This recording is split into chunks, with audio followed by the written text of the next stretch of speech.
T20 world cup లో పెను సంచలనం నమోదైంది. ఈ మెగా టోర్నీలో భాగంగా సూపర్ 8 మ్యాచ్ లో పటిష్ట ఆస్ట్రేలియాను ఆఫ్ఘనిస్తాన్ చిత్తు చేసింది. ఆసీస్ పై 21 పరుగుల తేడాతో ఆఫ్ఘనిస్తాన్ ఘన విజయం సాధించింది. ఈ విజయంతో తమ సెమీస్ ఆశలను ఆఫ్ఘనిస్తాన్ సజీవంగా ఉంచుకుంది. 150 పరుగుల లక్ష్యంతో బరిలోకి దిగిన ఆస్ట్రేలియా ఆఫ్ఘనిస్తాన్ బౌలర్ల ధాటికి 127 పరుగులకే కుప్పకూలింది.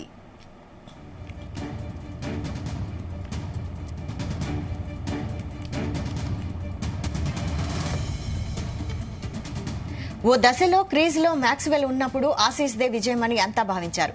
కానీ ఆఫ్ఘన్ ఆల్రౌండర్ గుల్బాదిన్ నైబ్ మార్క్స్ ని అవుట్ చేసి మ్యాచ్ స్వరూపాన్నే మార్చేశాడు.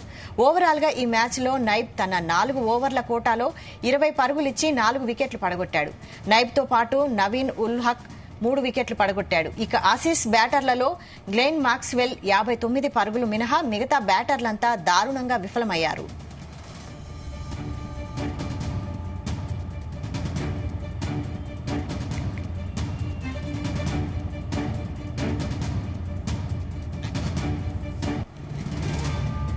ఇక ఈ మ్యాచ్ లో తొలుత బ్యాటింగ్ చేసిన ఆఫ్ఘనిస్తాన్ నిర్ణీత 20 ఓవర్లలో 6 వికెట్ల నష్టానికి 149 పరుగులు చేసింది. ఆఫ్ఘన్ ఓపెనర్లు గుర్బాజ్ 60, ఇబ్రహీం జద్రాన్ 51 పరుగులతో రాణించారు. ఆసీస్ బౌలర్లలో కిమ్మిన్స్ 3 వికెట్లు పడగొట్టగా జంపా 2, స్టోయినిష్ 1 వికెట్ సాధించారు.